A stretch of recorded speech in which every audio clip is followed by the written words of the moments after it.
Dale Moore. Allegiance to the flag of the United States of America and to the republic for which it stands, one nation, under God, indivisible, with liberty and justice for all. Thank you. Please silence your cell phones. Could we have a motion to approve the agenda? Are there any amendments?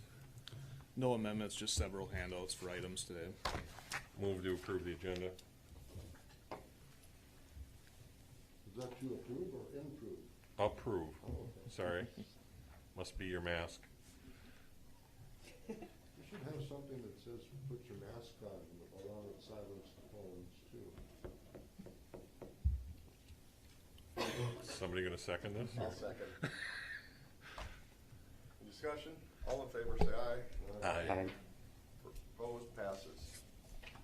Consent agenda? Move the consent agenda. Second. Motion and second. Any discussion? All in favor say aye. Aye. Passes. Approval of bills, was that in there? It's a different Yes. color. Yeah, that's in This there. is the next line item. Public appearances, anyone? No public appearances. Finance, Ms. Heather.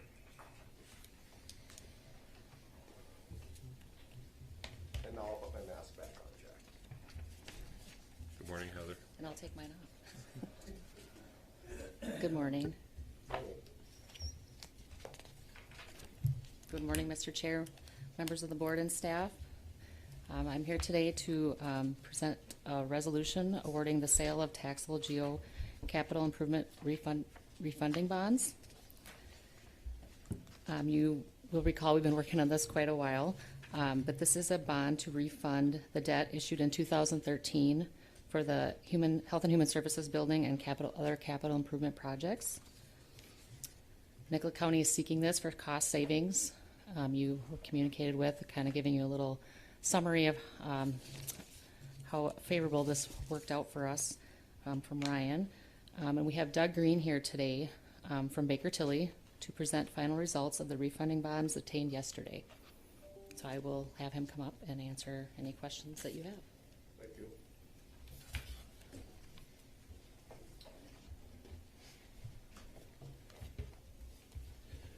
Good morning, Mr. Chair, members of the board. Again, Doug Green with Baker Tilly here on behalf of Paul Steinman, my colleague, who I believe is on his Harley somewhere out west. So I'll call him out. Probably not even thinking of us. But It's not Sturgis though, it's California. it is California. Yeah. It is California. Pacific Coast Highway somewhere. So as Heather mentioned yesterday, Baker Tilly took bids on behalf of the county at 1 p.m., had a very successful sale, hit the market at a good time. We received 8, I believe in front of you is the bid tabulation. We received 8 very good bids, and you can see they're all very close.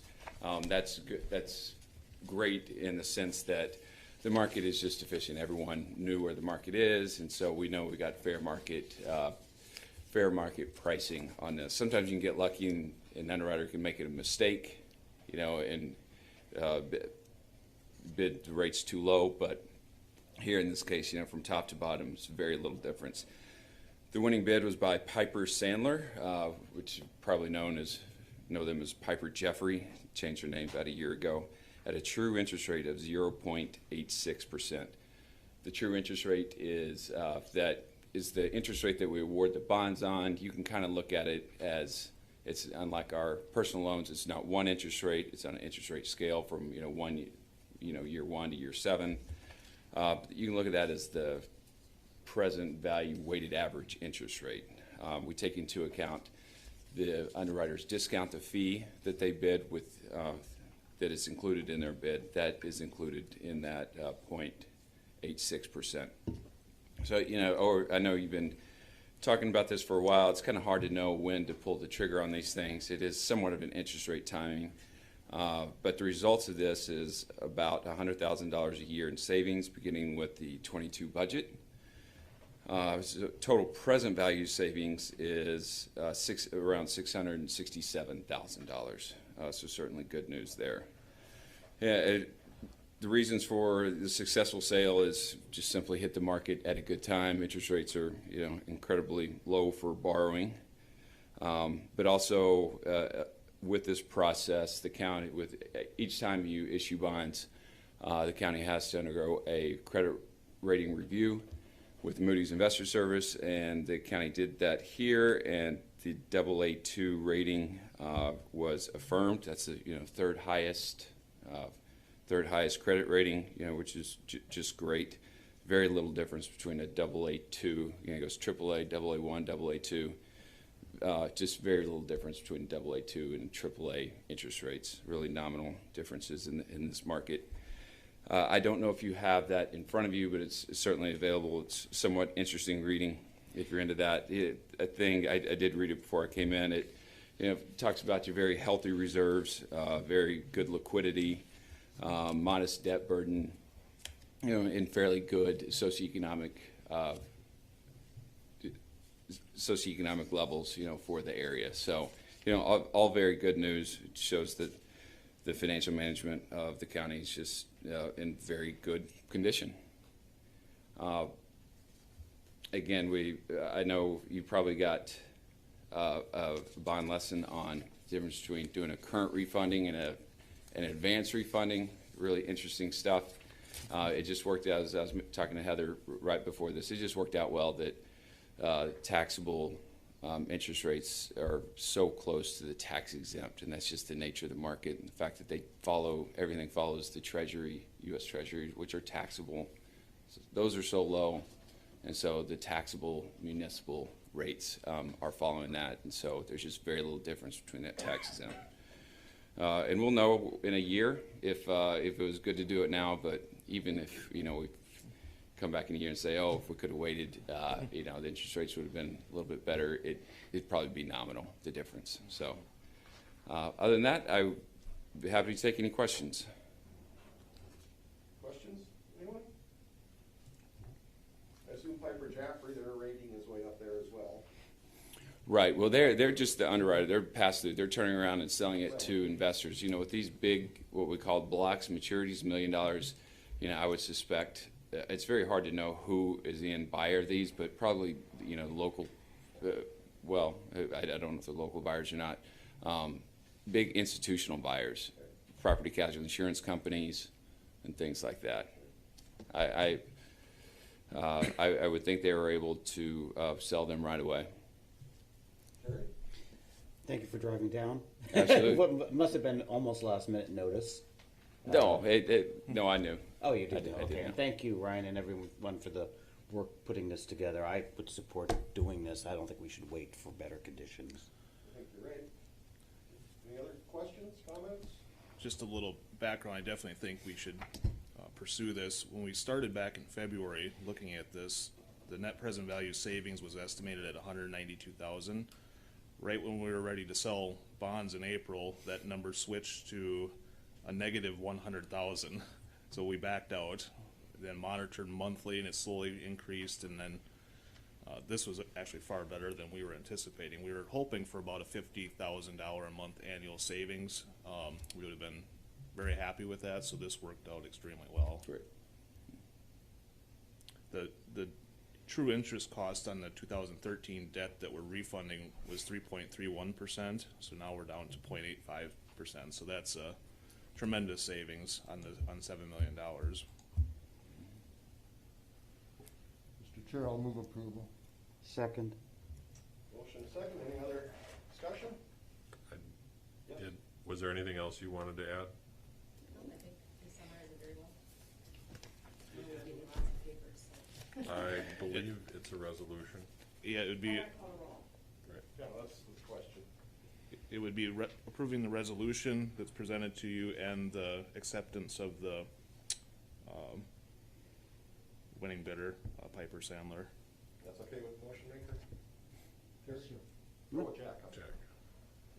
Morrow seconded, correct? Okay. Yes. So call the roll, please. Kohler, Yes. Morrow, Yes. Kemp, Yes. Journal? Yes. Yes. Do we have a copy of the resolution we just approved, or? Yes, it's in the packet I handed out to you. That's why you in addition to that information, it's the bid tab, and then a sheet that explains the tax levy savings. As Doug mentioned, this won't impact our 2021 levy, but we'll see the savings in the 2022 levy. Page 2, kind of deep in. All right. Thank you very much. Thank you. Thank you. Thanks, Heather. Question, Marie, before we move on? Okay. Heather, another subject?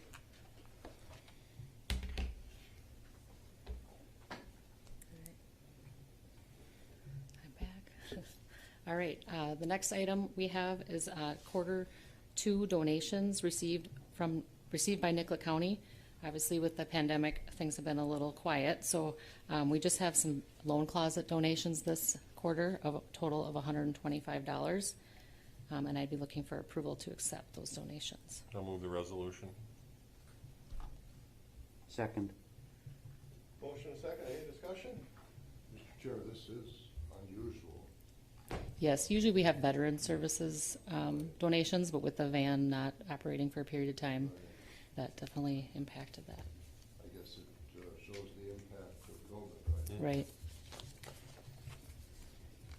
Right. More? Question, discussion? Call the roll. Kemp? Yes. Morrow? Yes. Lipke? Yes. Journal? Yes. Fuller? Yes. Thank you, Heather. Thank you. Justin up, or who? Yes, emergency management. Morning. Morning, Mr. Chair, members of the board and staff.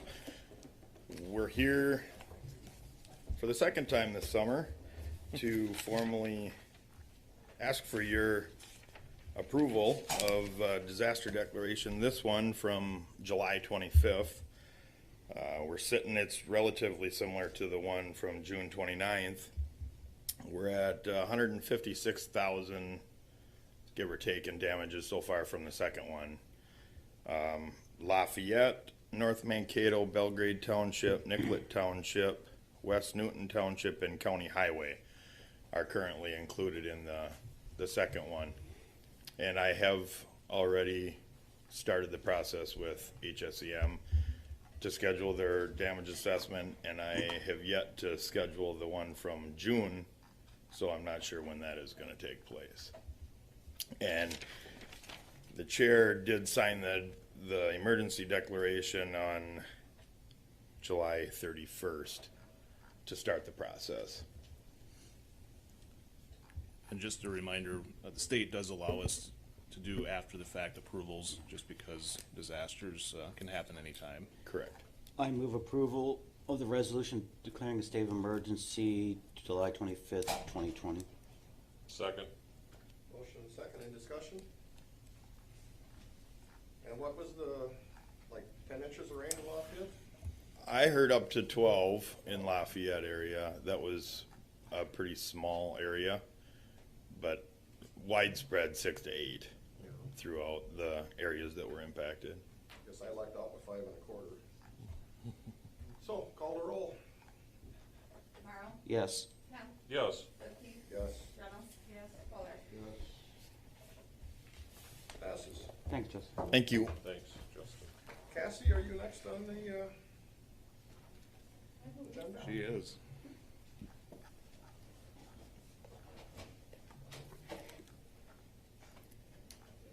Good morning.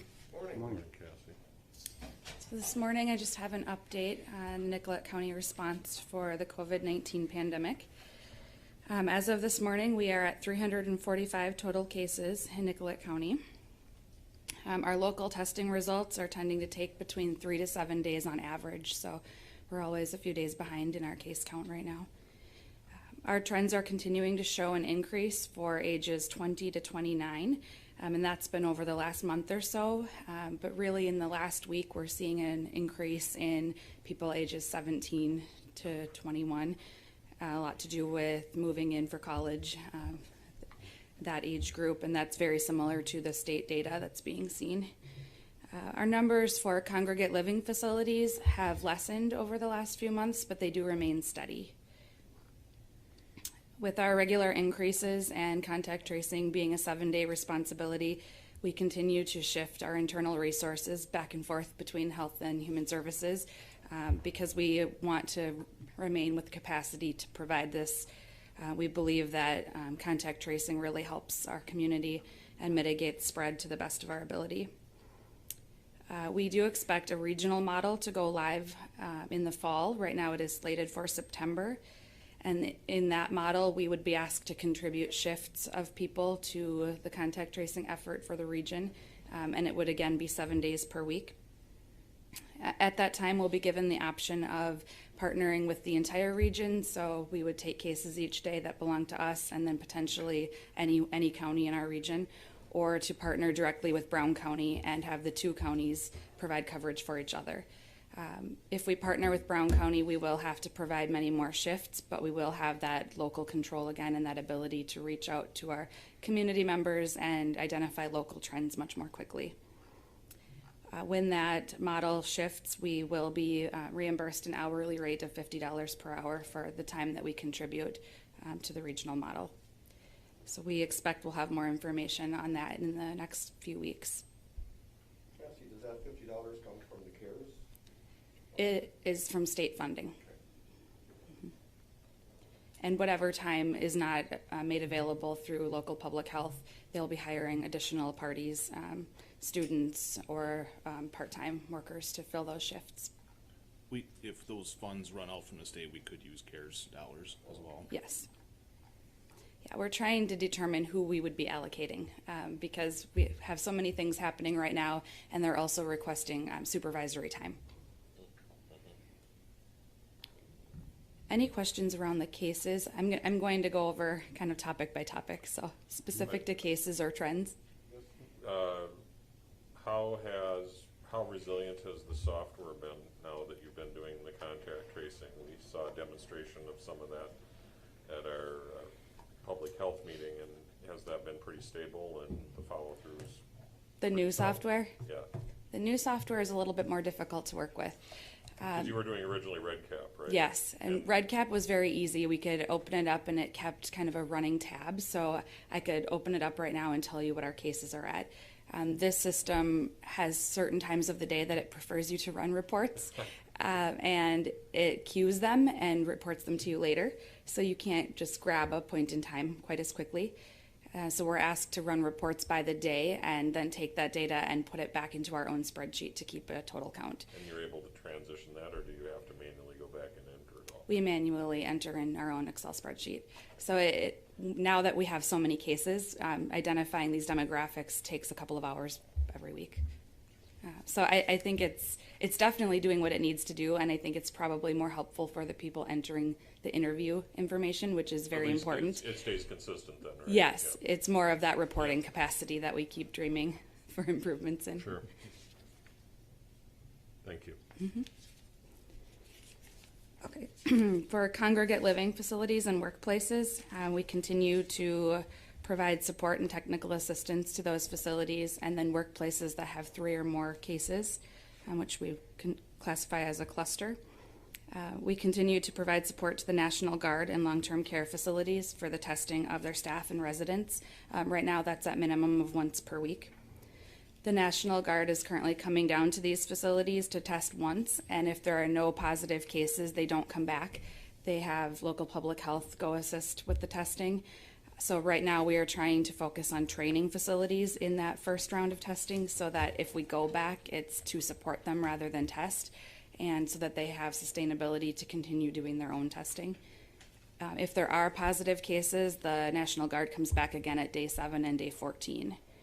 So we have had a couple right now where we continue to go back and do the testing because the facilities are too big for them to manage on their own.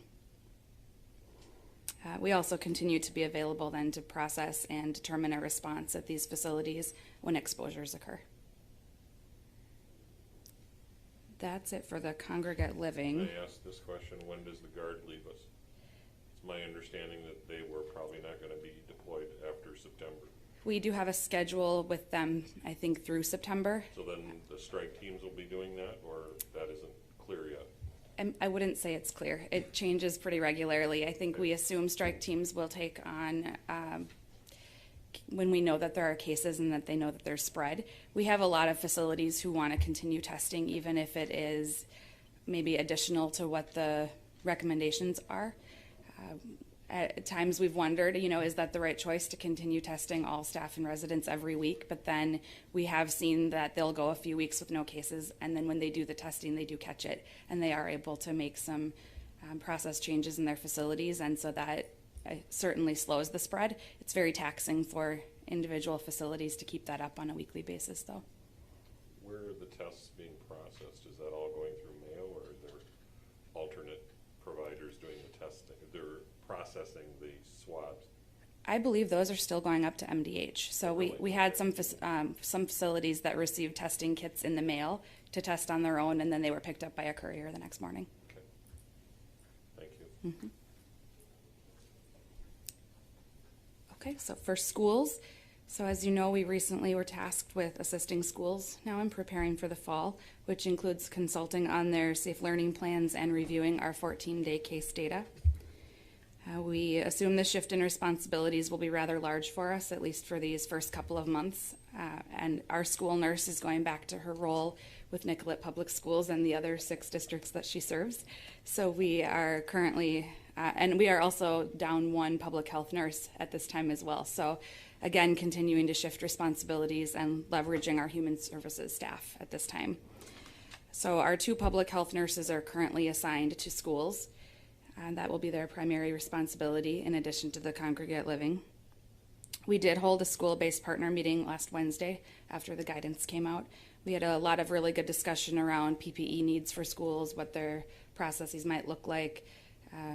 As schools were sort of putting together their plans at that time, we thought it might be a great place for them to debate and give examples to each other of what they're doing. Our goal is to keep that meeting alive a couple of times a month to try to create that space. I think a lot of our schools, maybe particularly private, tend to be a little bit more isolated from that group of people they can problem solve with. We're also hoping that that gives a designated place for contact so that we aren't individually dealing with schools every day. We're assuming that we will still have that occur, which we definitely want. We'd rather them talk through exposures with us as they come up. But as that'll become their new norm, the more that we can create a peer group for people, the better. Also, as you would have seen in the update, school decisions will be based on our 14-day case rate. That information is not always current, so right now we're operating off of data that was provided on, that ended on the period of 7/25. So we're working with schools to develop our own case rate as well, so we will share that with them every week so that they can compare that to the information that they've already received in making decisions moving forward. I think schools are pretty nervous because that data shifts very quickly in a 2-week period. When we look just at our July data, we have 50% of our cases happened in just that month for our total cases. So, I mean, just a very quick shift for decision making. Any questions pertaining to schools? And maybe Commissioner Morrow has a better handle on this, but if decisions are made on the 14-day average rate and it takes 3 to 7 days to get testing checked out and NFL players can get it in 15 minutes, where the hell are we? You want to take that or you want me to? Well, I think, I mean, that's why MDH is waiting to release their results. That's why it's back to 7/25, because they want to make sure that the testing has come in for that 2-week time period so that it's accurate. From that perspective, I understand that. I just worry, as do the schools in our county, that they'll be operating off of old data. So our plan is to just consistently pull our data and to include schools in a weekly communication and work with them very closely to make those decisions. There's no expectation for them to take the data on a Thursday and close Friday. It's really to look at those trends and decide what they think is going to be the safest thing for them to do. I think it will be, you know, if we did cross a rather significant threshold, there would be that need to close abruptly, and I think they're planning around those contingencies. This is a tremendous burden for burden in a neutral way, a tremendous responsibility for our county health. Commissioner Kolar said, because the data changes, and also it's not just that top line county number. That's a metric to be used, but there's been great confusion in Nicollet County and elsewhere about, well, if we're at this number, then every school's to do this, and that's not quite the case. They actually now consult with Cassie and her team. They consult with the service co-op starting on August 24th. They consult with MDH. So, for example, John, there could be an outbreak in St. Peter at Gustavus, which really doesn't affect the New Ulm School District, which has some Nicollet County students. So that really puts a burden on public health to work with the schools to understand those numbers, which may be 2 weeks old, or it may be we have a fourth grade teacher all of a sudden who tests positive, and the school's calling Cassie and say, okay, now what do we do? Is that a fair? Absolutely. We've dealt with that already with daycares and summer school. A case comes up, and we have to determine, you know, through very thorough assessment, were they doing everything that they needed to be doing in the school? Can it stay open? Does a letter need to go out to every single person who was in the school that day, or does nobody need to be notified? What kind of changes need to be made? Is it just that classroom? Is it the whole school? It will be an everyday evaluation, unfortunately. And working with surrounding counties as well, because the school districts that serve multiple counties have to go with the data that's the most restrictive. So Blue Earth County's information and Nicollet County's information will determine our North Mankato students, you know, what will happen there. So a lot of collaboration will be required as well. I think we're also constantly waiting to see what the role really looks like. I think when it first came out, there was a lot of authority perhaps implied for local public health, like the ability to tell a school that they need to close, or the ability to approve their safe learning plan. And we don't necessarily want that delegation of authority. We would like to review their plans, help them problem solve, get them information, help them make good decisions, but not be the authority in those situations. Do private schools go by what school district they're in? No. They don't have to follow this. They're encouraged to, but not required to. So we did have a lot of private schools in our call this week, and they are reaching out to us for PPE and planning. It seems that a large portion of them are planning to open in person, but they are asking us for a lot of feedback when they're making their plans. And by that, I just simply mean that they're not legally required to follow the safe learning plan. They certainly may choose to do so. They may have other legal reasons for doing so, but the mandate itself doesn't apply to privates. I just wanted to thank you all. I just know this is a big responsibility, and on top of everything else, I just thought we should all know what you all have to deal You're with. relatively new in this, so you got baptism by fire, I guess. Just Chair, if you Yes. don't mind, you know, and I agree, Terry, I wasn't putting down No. public service people, public health people, but when we're seeing a 3 to 7 day testing lapse is the main concern, and I don't know how schools are going to be able to make this work. I just don't know how. We've seen schools in Indiana where the vice president apparently came from, they opened up, now they're closed. Because these things are popping. And so that's the concern that we have. We share that concern. Just a point of clarification, I think this is correct. Ultimately, the school district is the entity that decides the learning model. I mean, we can provide the data and recommendations, but I believe it's the actual school board has to choose. It's not us saying you shall do that, so. But the state has some guidelines on that. Well, it's part of the guidance, yeah. It's been a little bit unclear. We've been told that some more guidance will be coming. More to follow. The Minnesota Department of Education could close down a district. They can make that order. We, as a county, I don't think can make that order. We can simply, as you say, provide advice. Who's providing the schools in our county with the PPE support? Is that all coming through the service co-ops, or is that the intent anyhow? We've been providing them some as well. I I've got know a you few have numbers been, to but share I- on that but- today as well. Huh? I have some numbers to Oh, share okay, on that as well. But I was curious about if they have a major event, it was my understanding that the service co-ops were helping to do that, allegedly, kind of. Okay, we'll see. All right, sorry, thank you. Okay. Just an update on essential services. We haven't had very many requests for essential services of food. We have had a handful, and we've worked with the St. Peter Food Shelf to fulfill all of those. We have had a few requests for cleaning supplies and hand sanitizer related to essential services, which we have provided. An update on our communication with partners and the public. We've now had 15 community partner calls with providers throughout the county to just review current guidance and talk about any exposures that they might have experienced. We are having regular calls with leaders in the Somali community, so there have been 13 of those meetings as of this point. Beginning last week, we increased our social media posting based on feedback from community members, wanting to make sure that families and organizations, specifically as we're looking at schools, to have the most current information. So we will be posting a daily update of our case counts, and then on Fridays we'll share school information and demographics.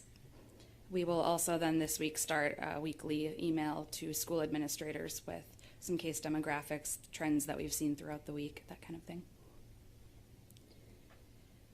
Coordinating and distributing PPE and other supplies.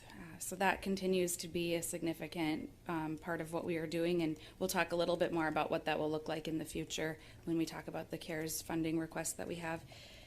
Up until now, we've been distributing what we have on an as-needed basis. So just looking at the end of July, we have distributed 240 N95s, and that was to the MSU dental program, the St. Peter Free Clinic, River's Edge, and long-term care facilities.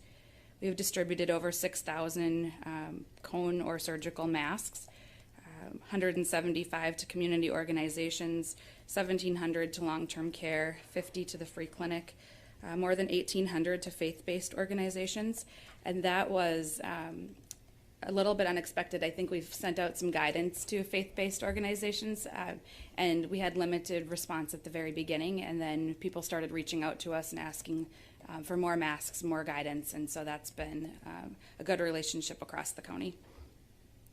295 to Nicollet County residents who requested them, 490 to transit, 200 to fire stations, 500 to River's Edge, another 500 to schools, but we've had multiple deliveries since that number was shared, and 100 to businesses.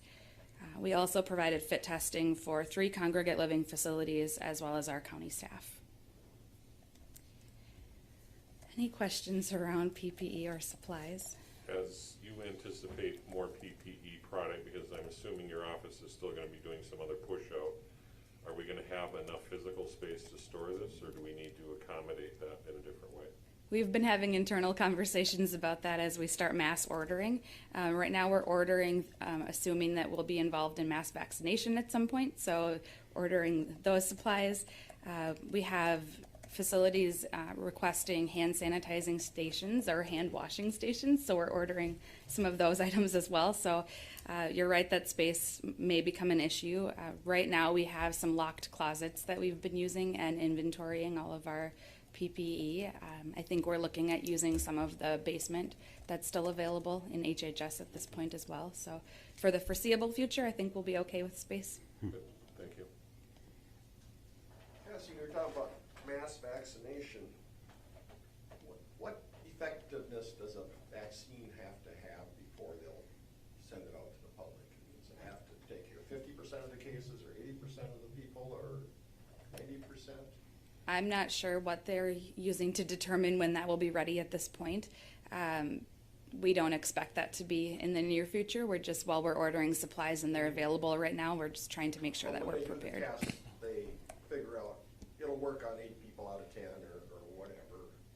But Yes. You don't know what I don't know what that is right now, but when the benchmark is made available to us, I will gladly share that with you. Thank you. questions? Good morning. One more thing. Yes. Just an update for Health and Human Services in general related to COVID-19. Our doors do still remain locked to the public. We are using the No Wait Inside app to continue to allow people in for appointments. We do have many of our waivers in place, so we do continue to meet with video and phone. We do have some waivers expiring for our eligibility team that will now require them to do 2 months of work in 1 month as we move ahead. So for those renewals that were not completed during this time period, they will add that to the work that they're currently doing now. So beginning in August, they'll have 2 months of work until they've been able to catch up on the months that were missed. So we had taken a couple of eligibility workers to join our public health team. So we're just, continuing to transition that. But we do also have cameras now outside of both buildings that we're watching for those who might struggle with using our No Wait Inside application. And so I would just say, if you are hearing any concerns from any members of the community regarding their ability to interact with Health and Human Services, I would want to hear that so that we can know to adapt our process. Questions? Mr. Chair, Yes, can I Jack. just get an update, and thank you again for your work. I think we all appreciate it, and we know it's a struggle. With respect to the long-term care facilities in our county, and I'm just, days run into each other, but it might have been June, July, when we learned of, in one facility in the community in south of us here, there were 23 folks that were affected or infected, and 27 caretakers who had contacted the COVID virus. Where are we at those numbers as we speak today, if you can talk about that without getting into HIPAA regulations? So those have been steady but slow. So when we're doing testing in facilities, we've had some where there's been 0 staff and 0 residents. And I would say on average, we tend to have 2 residents and a few staff members at each round of testing. So much slower. And we've seen that facilities have been really able to work together to determine how to best isolate and how to stagger shifts. We have seen some staffing shortages at facilities for that reason, and we've worked with them and with the coalition to find them temporary staff.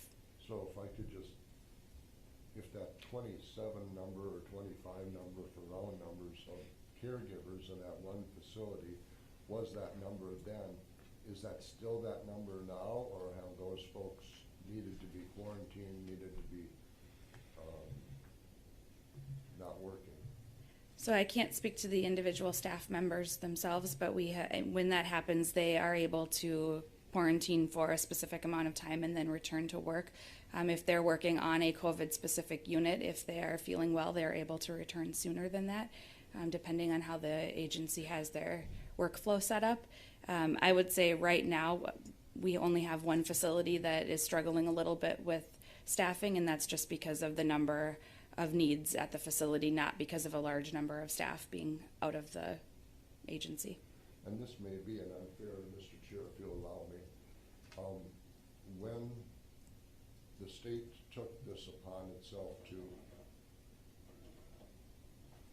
shut down, to create this opportunity to build up hospital space in this whole thing, is it your impression now that after the March 13th, March 25th, whatever, till today, that that was the proper way of doing it, and it worked to what the expectations were?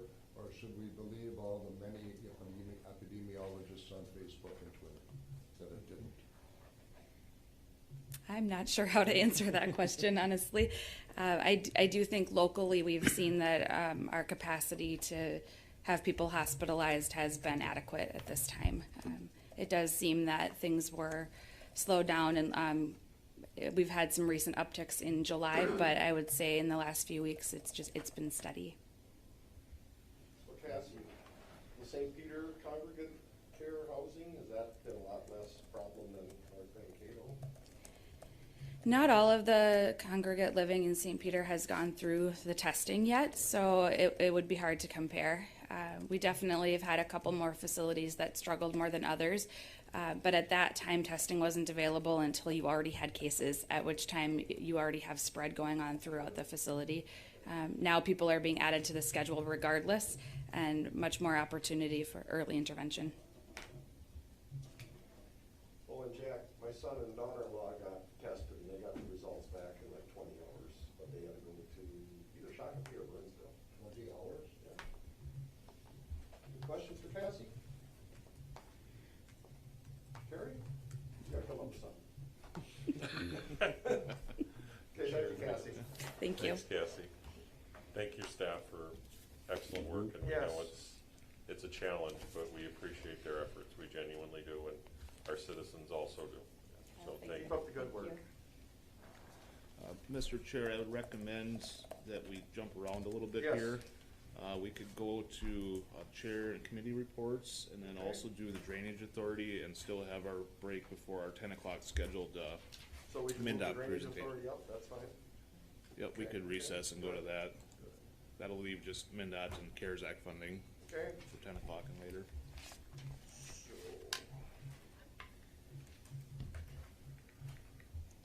Since our last regular meeting, I took a ditch tour with Nate out around North Mankato and saw how, whatever the word would be, the ditch needs work, ditch and crossings. I was a security person for the 4-H livestock show and even had to get questioned by the sheriff because I wanted to take his temperature and he assured me he wasn't getting out of the pickup truck. 2 budget meetings with staff and Terry here, and a ditch meeting in gallery. Terry? Pass. I have to write them down. I don't. Benny? Well, I'd like to pass, but I guess I'm next, so I just have to punch through my list here. We had our health insurance renegotiation. I had a healthcare, oh, that was a volunteer thing, never mind. Then I had MRCI Board of Directors meeting. Just as an aside, why I'm thinking of it, they're progressing forward and slowly bringing themselves back online as licensing will allow. There's huge changes in that area, and unfortunately, a lot of smaller programs and more regional programs are closing and will never open again. So it's going to be a challenge for those clients, and MRCI and their staff are trying to invent a new way to be aggressive and provide resources for them. But again, the licensing drags on with that, but we're confident things are going to go forward. And that's all I have. Thank you. I had a tri-county solid waste board meeting, our special board meeting last Thursday, followed up by a ditch meeting in Gaylord and the one plan meeting, which we chose the consultant. On the way home, I did the ditch tour by myself on every gravel road in Nicollet County. Up there on the one that's kind of ugly looking. On Friday, I worked at the food produce distribution at First Lutheran Church with the food distribution network, where I sweated through 2 mass in 2.5 hours and led us to a lot of people. It was fun. I don't know. It's a good movement. Did we have staff there, Marie, last week, or? Leah and Ireland? Okay. Yeah, we've had staff participating pretty regular. You know, when they're in their shorts and masks, who Yeah. knows who's talking to me? Right. So, Know what you mean. it went quite quickly. We need more shade, that's all I can say. Stuff shouldn't be out in the open air. And that's it for me, this go around. Jack? Yes, Mr. Chair, thank you. August 4th, I attended the Greater Mankato Growth Green Scene event up at Franklin Rogers Park. August 6th, as Marie mentioned, the county highway special meeting. Had a Maple executive meeting with the whole Highway 169 study, which is still been an issue.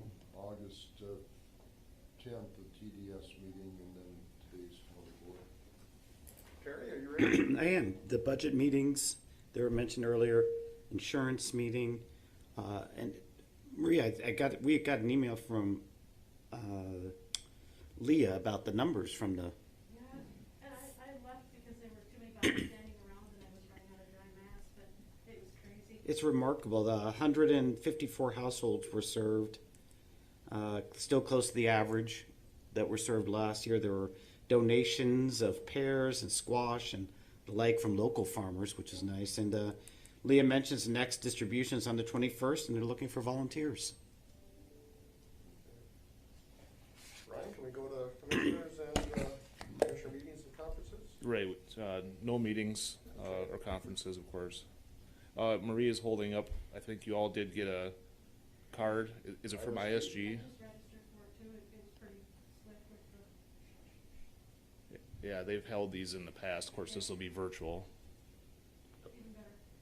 right? I think our fall meetings for AMC, the committee meetings will be virtual. Yes, I would suspect. yeah, Yeah. I think we got notice of that, so meetings, or at least the subcommittees are all virtual. Right. Per diems, Move it. Second. motion second, any discussion, all in favor say aye. Aye. Passes, thank you. And then we're gonna jump to what, Drainage Authority? Yeah, we can recess the regular meeting and call the Drainage Authority meeting to order. Okay, Just take care of those couple items. It's really just the consent agenda. Move the consent agenda. Second. motion and second, any discussion? All in favor say aye. Aye. Passes. Move to adjourn, or? I move to adjourn the Drainage Authority meeting. Then I would recommend Then that, reconvene the regular board meeting at a time set by the chair. yeah, I would recommend we go into break now, and then we have the 10 o'clock presentation by MnDOT is through Zoom, so we'll take a little time here to get set up. So 10:05? Pardon? 10:05 probably? No, 10 o'clock would be fine. Okay. Mhm. So, you have a motion, is there a second? Second. Motion and second. Discussion, all in favor say aye. Aye. Passes. See you at 10 o'clock. Did you? Even Recess with his is mask? over. Reconvene. All right, we'll go to our next item on the agenda is a MnDOT presentation on the Capital Highway Investment Plan.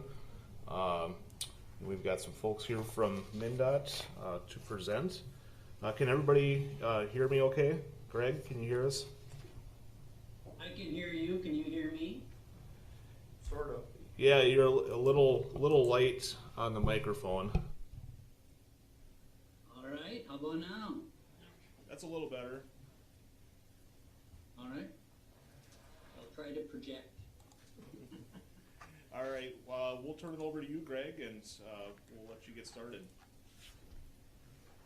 Do you by chance have a PowerPoint, or can Rhonda share her screen or the PowerPoint with you?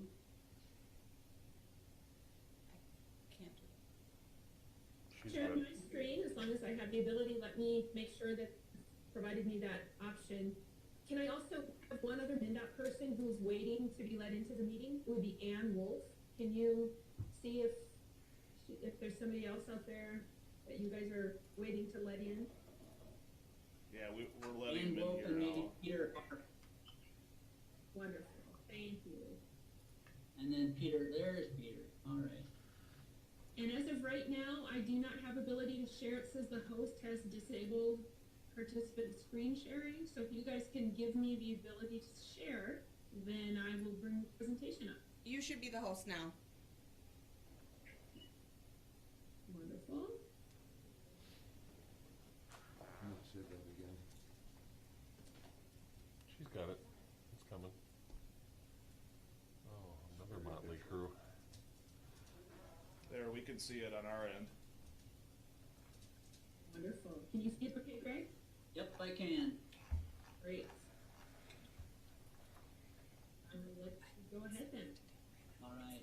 Well, we want to thank you for giving us some of your time today and allowing us to give you some updates on what we have in our funded portion of our program and our 10-year look ahead in the projects that are coming onto the radar from either the pavement or bridge condition perspective or other things that we're seeing on our system for efficiency.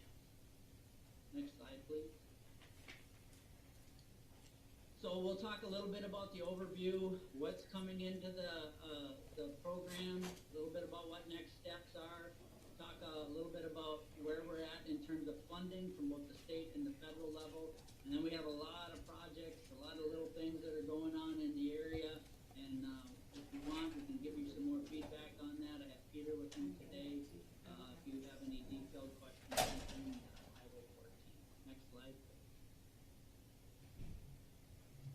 again, just a little review. We've been here, we've talked about it before. The STIP, the Statewide Transportation Improvement Program, is the next 4 years. In the past, we've been able to say that's a funded program and it's need to go. I'm sure you're seeing some funding revenue shortfalls. We're seeing that in terms of the capacity or the volume of traffic that's out on the roads. It's been down considerably. That translates into less gas being purchased and less tax revenue, less vehicle purchase revenue, and registration of vehicles. Both of these programs are updated annually.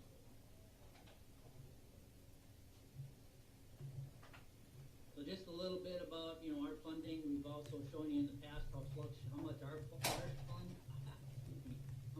funding fluctuates through the years.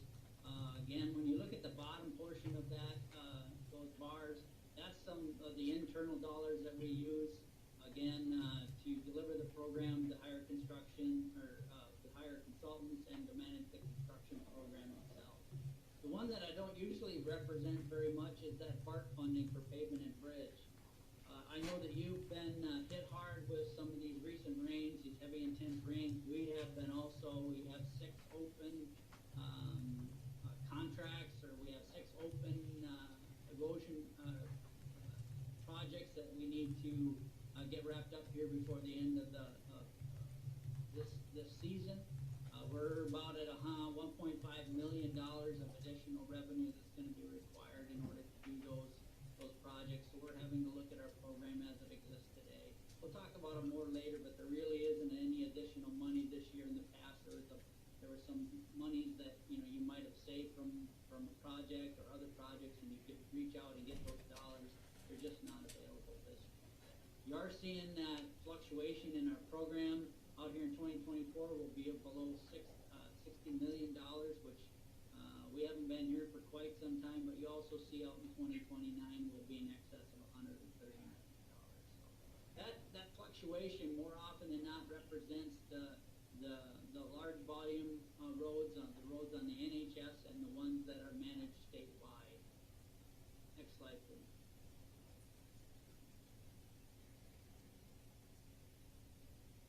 Here, this we have our 4-year program. We have our 10-year planning horizon. We also have that 20-year planning horizon, and that goes out to 2037 is where we're currently what we call midship that we're currently in and looking at off into the future.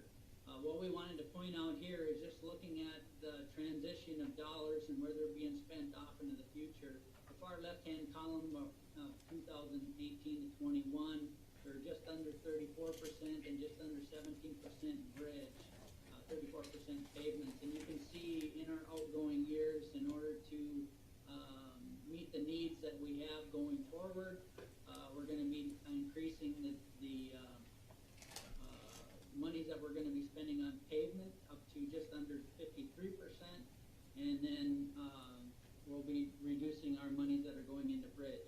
Now that's going to cause us a little bit of problem, and we'll show you about that in a little bit, but we also have some bigger bridge funding issues that we'll talk about. Next slide, please. So on the graph on the left, that shows our pavements that are in poor condition. You obviously want this line to be in a downward trend, in which we're actually seeing. I've been in front of you in the past, and I've showed you where that's an upward trending line. So we're happy to say that we're turning the corner and bringing that back down to where we want to be. Even at 10% poor, that's what our goal is. We need to be below that, but that's what our measure is. So we're finally getting our low volume roads back into where we need to be when we look at 2030 in terms of our pavements. So again, we're getting back to where we need to be off into the future, and we're trying to manage the number of roads that are in the percent poor. And on the right hand side is the pavements that are in good condition, and you want that to be an upward trend, and you're seeing that we are trending up in the out years. So it's our 2 major measures is how we're looking at bridges, how we're looking at that pavements now and off into the future. Next slide, please. So here we're at and looking at our bridges. Again, the graph on the left talks about our high volume roadways and bridges. graph on the right is our low volume roads and bridges. And so you can see in the out years, starting in 2027, we'll be creeping up over that 2% and increasing quite dramatically, actually. What's happening in that time frame is the Flat Neck Bridge between Wisconsin and Minnesota, Duluth and Superior, is coming due for restoration and rehabilitation, and that's an $800 million project, and that represents 2+ years of the total bridge dollars that we have for the state as a whole. So right now we're having to show that that money is coming out of the existing dollars that we have in those out years. I know that the department is looking at different ways of funding that, different way of managing this fund for that project, whether it's bonds or a loan or some way to not impact the bridges across the state and kind of get us kicked out into playing catch up across the state. This is happening across the state. So again, just something to keep in mind as we're looking out into the outer years. Next slide. Again, Rhonda, this is where Rhonda will take over for a bit, and then we'll wrap up things at the end and talk about some current projects and current conditions financially. Wonderful. So I'm going to take just a little bit of time and start out talking about status with our current construction program projects. And all of my comments this morning are really going to focus just on Nicollet County. I'm happy to answer any questions you have on projects throughout our district, but for purposes of time this morning, we're just going to focus in on the Nicollet County. What I'm going to do is start with our 2020 construction season. I'm then going to transition into, as Greg indicated earlier, we update these plans every year. So what that means is we have new projects that are coming into our program. The first 4, those are the projects that are in STIP, that have funding, that are moving forward to completion. And then we're bringing a new year into our planned documents, or our planned projects as well. And so we're going to look at kind of that transition from current year construction programs, what's coming up in the next 4 years, and then what do we see out on the horizon for those 6 years. So 2 projects that I want to touch on real quickly in Nicollet County, or that impact Nicollet County. The first one is Highway 68. And initially, this was just an update on work that we had completed back in June that had to do with some flooding and slide work that resulted from this past spring. And normally I would say, well, look, we completed this project that was done back in the middle part of June. Unfortunately, we had some rains coming through somewhat recently in July that have created additional issues out in this area. And we'll talk about that real quickly. I can give you as much of an update as I know. That initial, however, was completed back in June. We have a few photos here that construction staff took of the work that was happening out on the ravine stabilization. Look through those real quickly. You can see here some of the problems that they encountered. This was from this past spring. Similar issues still exist out there, and as far as I know, the latest that we are looking at, Greg mentioned earlier, we have about $1.5 million in our program that we use in that BARC, which is dollars that we have for these kind of projects, a lot more maintenance-related projects that we don't have an actual physical project for. But what we're looking at here on its own could be well above the entire budget that we have for the district. So we're still trying to figure out what we're going to have to do to shift some dollars to be able to make some more long-term fix out Highway 68. So we're coming in that area, and Peter can maybe provide us with a little bit more information here as we get toward the end of the presentation. The next project that we have is the big Highway 111 to Highway 22 project that takes us all the way from Nicollet to Gaylord. That is a full $13 million project. It's full reclamation. There's some culvert work, some lighting, and some ADA work that will be happening along with that project. Contractor is MPM. this has been a few weeks ago that these photos were taken.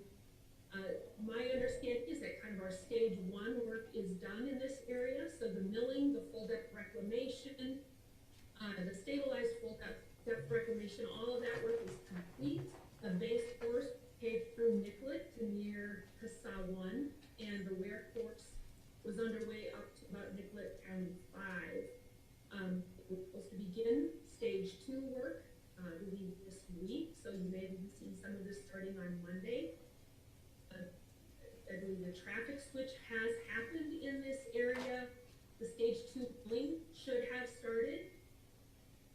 Road extension work, which will not impact traffic, has been underway for the past week, and culvert replacements will begin along with that pavement work starting this week. So a lot of activity happening out on the 11122 project.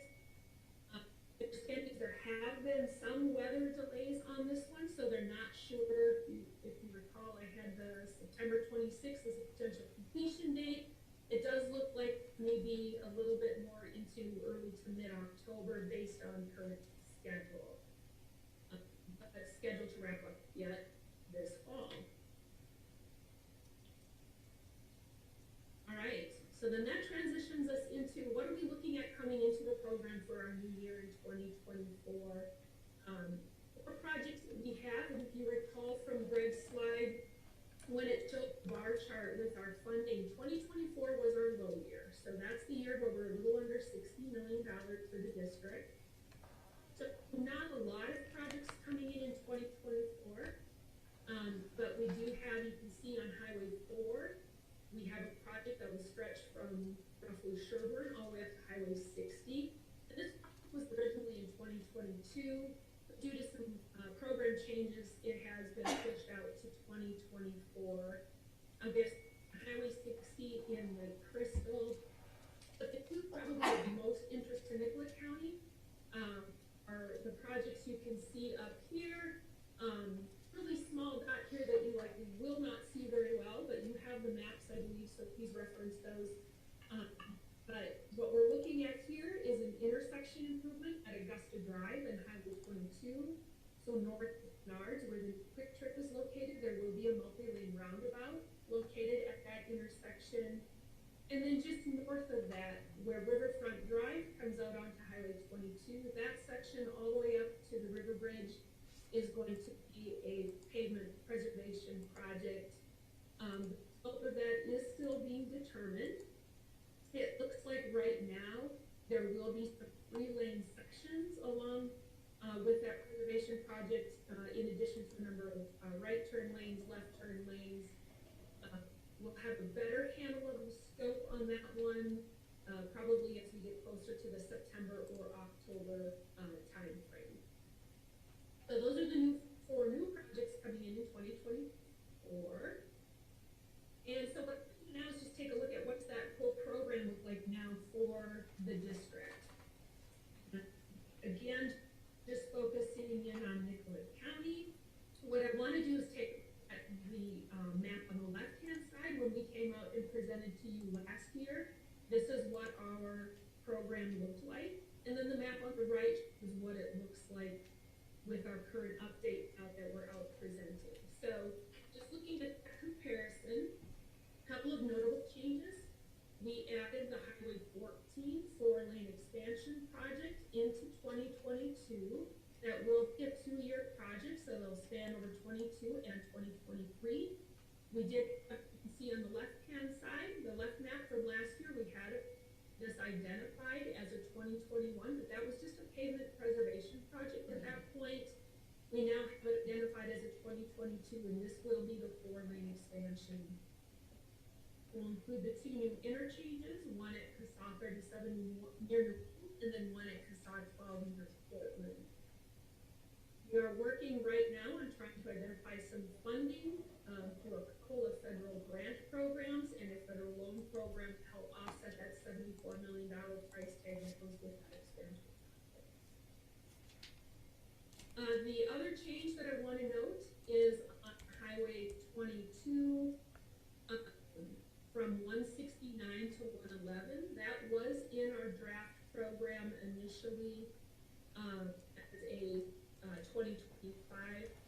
2024 project, if you recall, we did some work out on here last summer. We're still monitoring how that's holding up, and we wait to see what that looks like and how well that will hold up. We have moved that project out to 2025.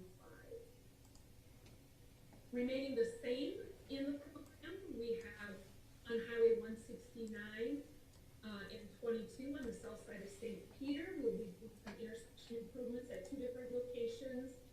One will be at 22 and 169, where there will be dual lefts installed. And at 169 and Highway 99 on the south side, that will be an R cut. It remains in 2023. And then also remaining the same from last year to this year, we have Highway 99 from Birch Street and Nicollet to St. Peter, right up to Highway 169. That remains a 2020 project. That is scheduled to be let here in a couple of months in late October. And it's just under a $5 million project. We have some bridge work on Highway 169 north of St. Peter. Two southbound bridges, bridge 5001, which is over Robarts Creek, and then a bridge about 1 mile north that are also scheduled for replacement as 2020 projects. So then transitioning into a planned project. So these are the ones that are out for 6 years, 2025 through 2030. And again, taking a look at what we presented to you last year, what it's like when we're out there now this year. As I mentioned, we have the Highway 22 from 169 to 111 did move out. It was 2024. It is now a 2025 project. 9 in St. Peter from Chestnut to Union Street. We did have that scheduled for a preservation, some preservation work this summer. So we completed a microsurfacing and restriped that last summer.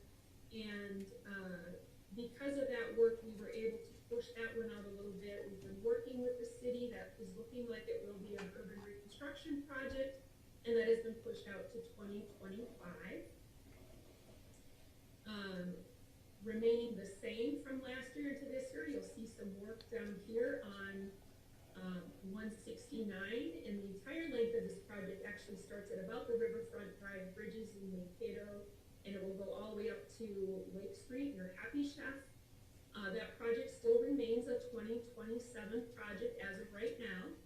It is currently being studied. MnDOT, in partnership with NAPO, is taking a look at that section. We're actually taking it all the way down to where 60 and 169 split, all the way up to Lake Street, and looking at the entire length of the corridor in preparation for this potential 2027 project. So as of right now, that does remain in 2027.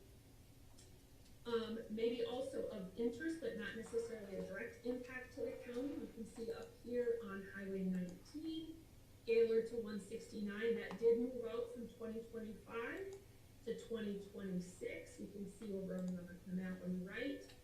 And then in 2030, we added 169, this little section up here. 169, this is north of the Highway 93 North Junction, up to the rest areas in LeSueur. That is scheduled both north and southbound for a project out in 2030.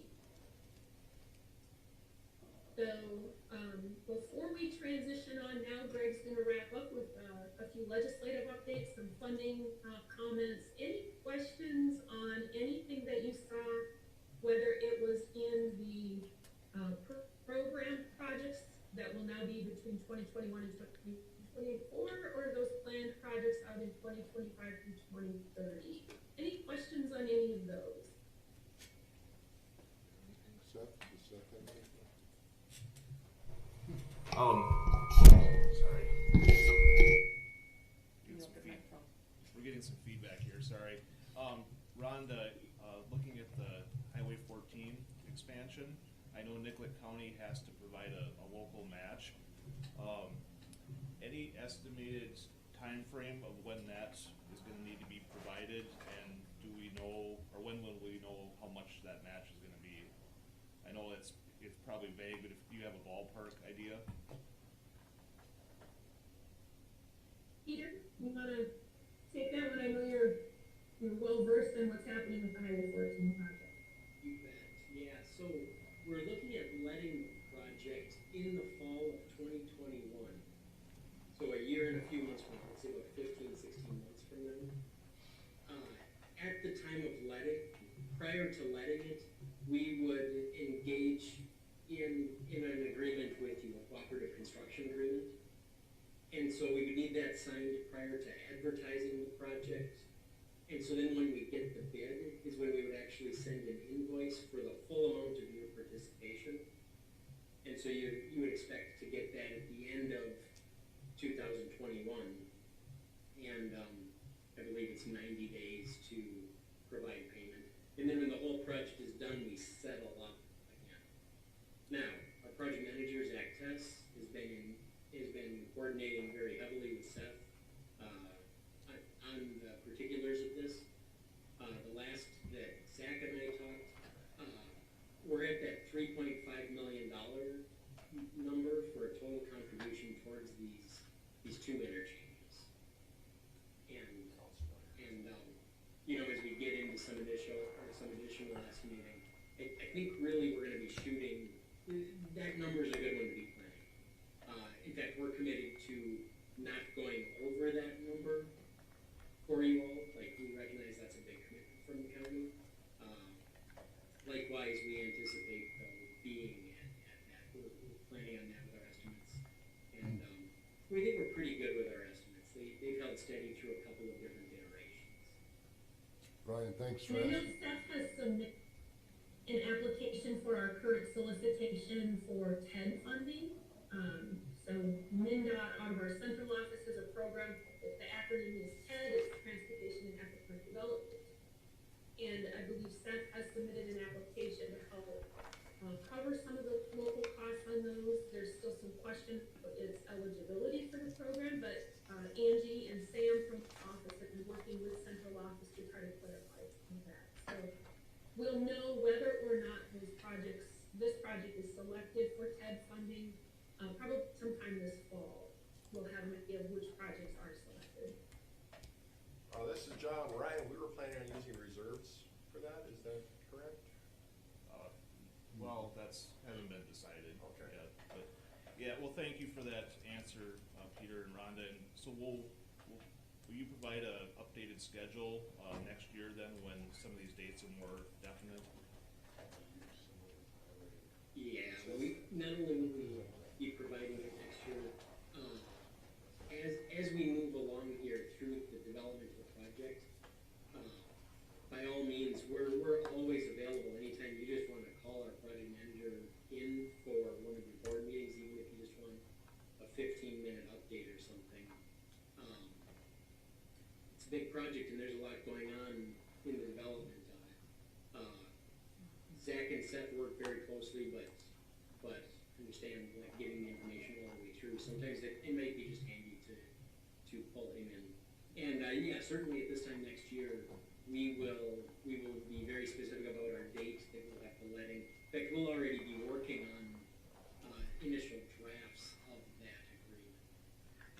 Okay, great, that helps me a lot for our financial planning with this, so a year from now, we'll be looking at this and getting ready to provide the funding.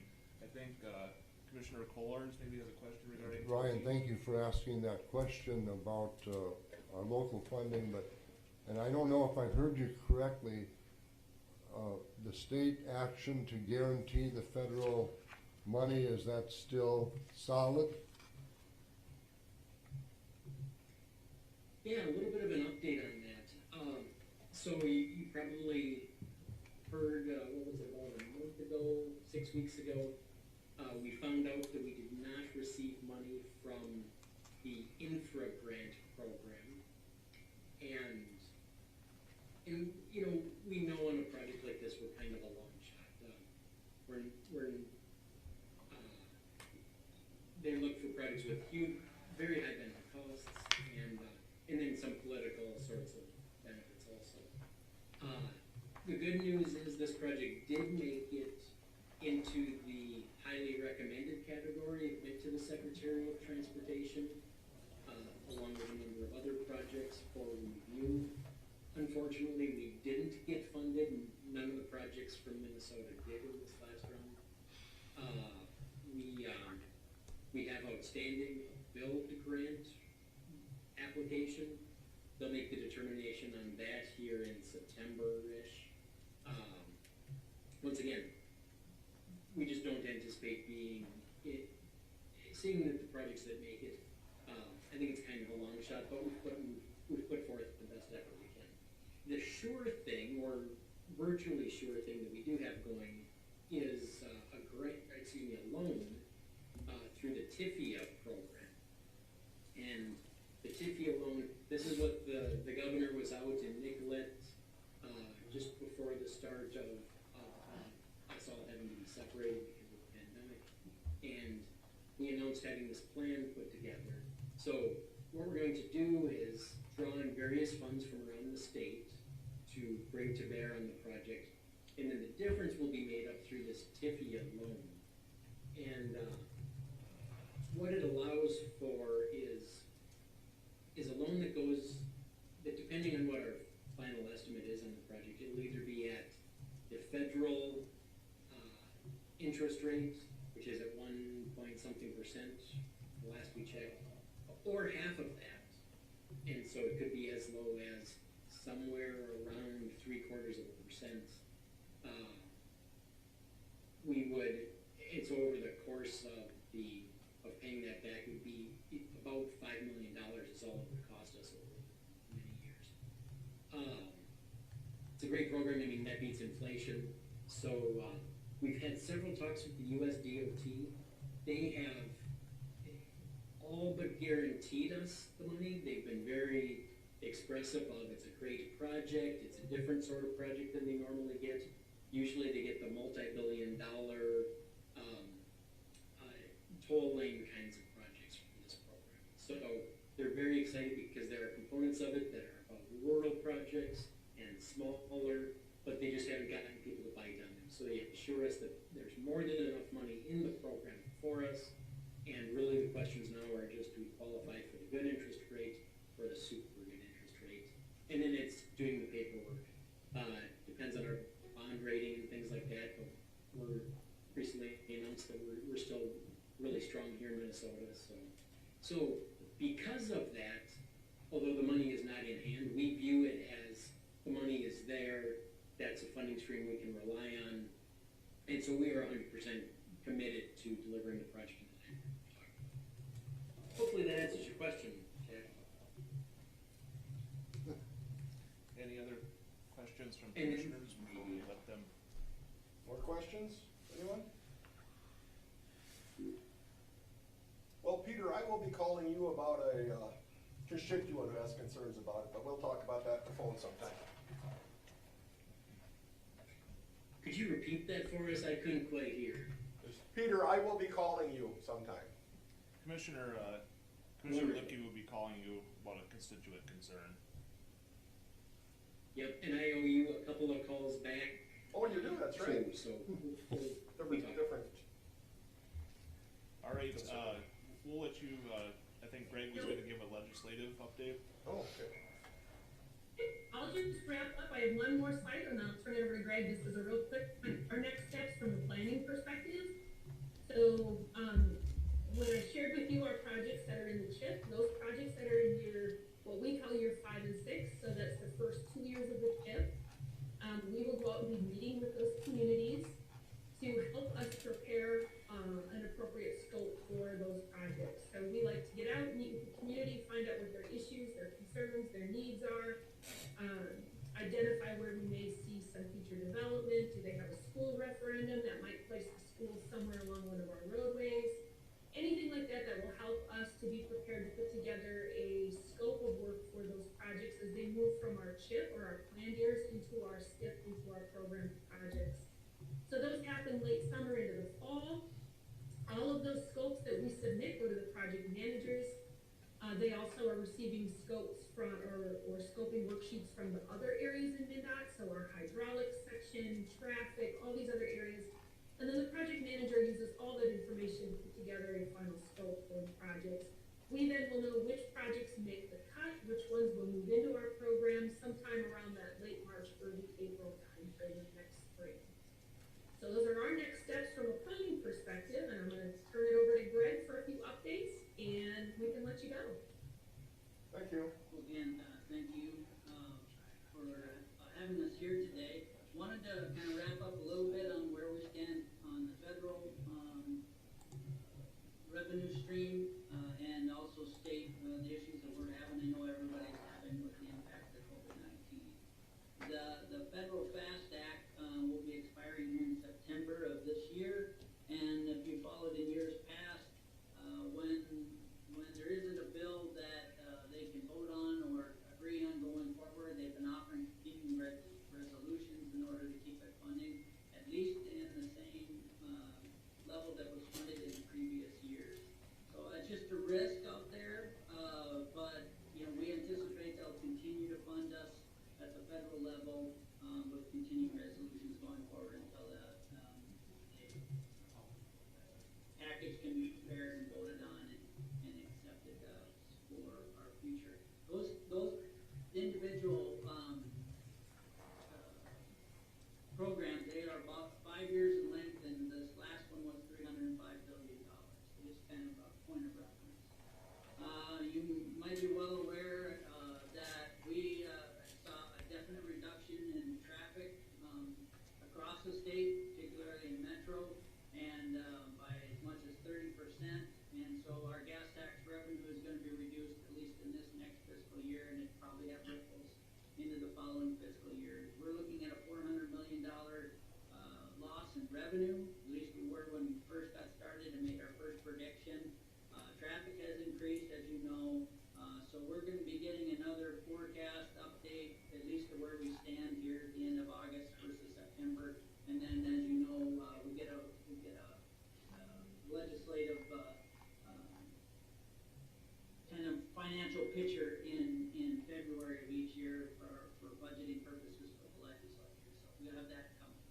That's what you saw, a lot of movement of projects. We had to react to that, our portion of that in our program in order to be prepared. If money becomes available, we're continuing to work on those projects and we'll advance them back to where they were before. But anyhow, we had to show what the ramifications of that loss in revenue were, just so that people had that greater understanding.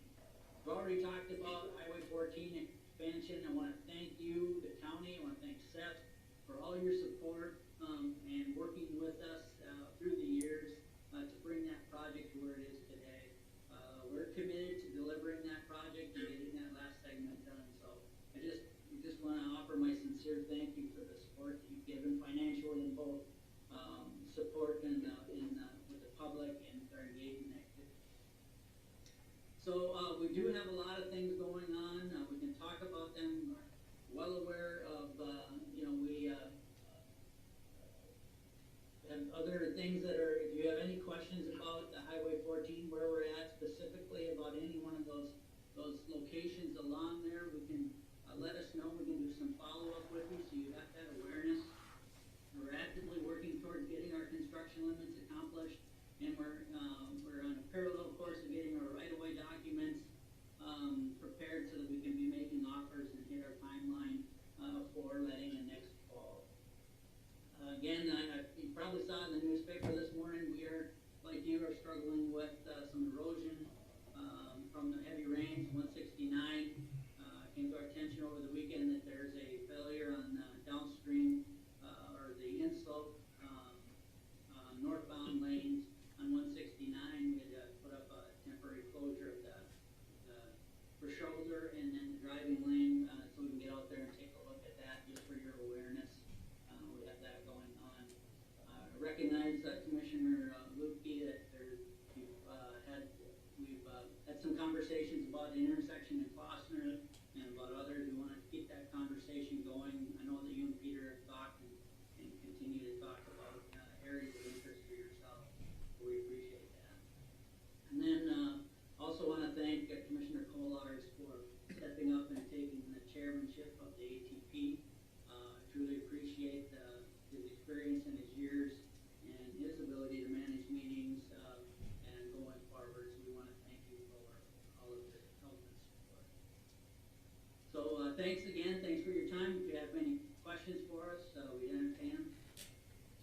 questions?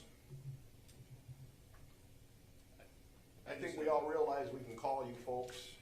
Yeah, I just have, Mr. Chair, just a quick question. I saw you had on the slide, Greg, corridor studies, and up until this point, we've been involved with the Highway 169 corridor study, and I know there's been some concern. Oh, I'm muted.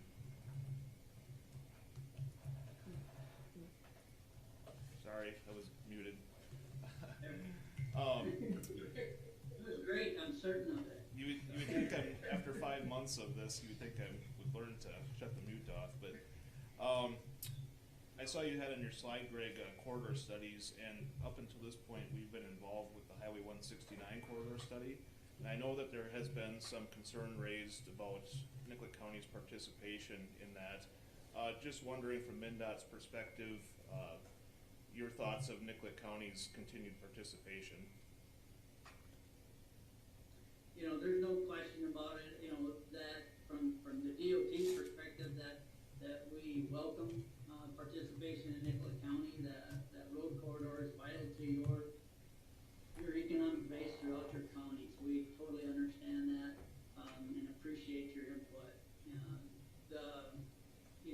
The body, the MPO body that manages the planning in and around the Mankato area, they're the policy board makers. Your portion of that, you are on that policy board. So it's again, those individual decisions are part of the policy board.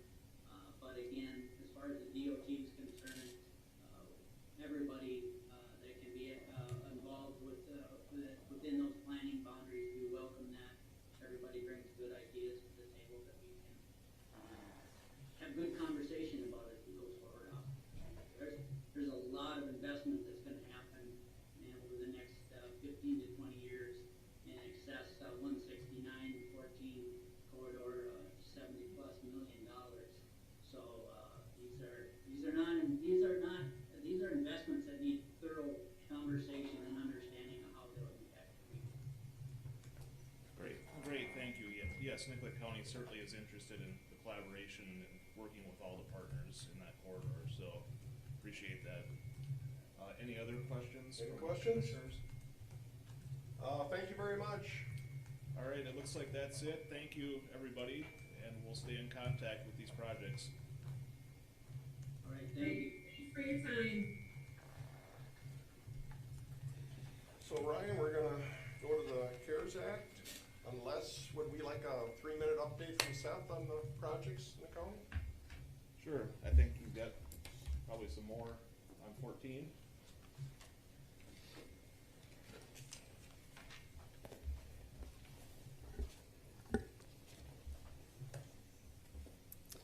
Good morning, Mr. Chair, members of the board. Yeah, I can give a quick update on our current projects. Last week we had our pre-construction meeting for the County Road 12 project. Things remain on track, and the detour for County Road 12, the existing detour will be removed. The new detour will be put in its place. That should be going up Thursday or Friday of this week. And so the detour for this next phase of 12 will run on Highway 14 to Trunk Highway 15 up to 5 and then back to 12. Mathewitz will start construction next Monday on the 17th. They'll start completing a segment and getting the intersection done up at 12 and 21.